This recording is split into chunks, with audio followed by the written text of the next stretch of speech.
pencarian tinggal satu orang. Upaya pencarian tim SAR dan warga Guntung Besar, Kabupaten Tanah Laut terhadap korban longsor Bukit Guntung Besar membuahkan hasil Sabtu pagi. Setelah jasad Jumadri, 43 tahun, ditemukan tewas di sisi lereng perbukitan. Korban yang mantan pembakar ini langsung dievakuasi warga menuju puskesmas terdekat. Di tengah upaya pencarian yang dilakukan tim relawan, tiba-tiba seorang ibu muda datang ke lokasi dan alami syok.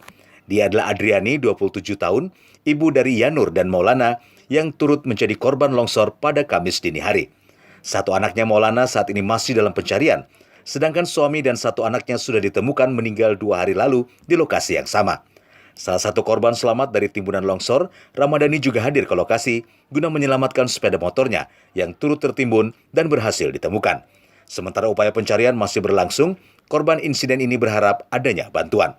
Dari Guntung Makmur, Kabupaten Tanah Laut, Kalsel, 1net.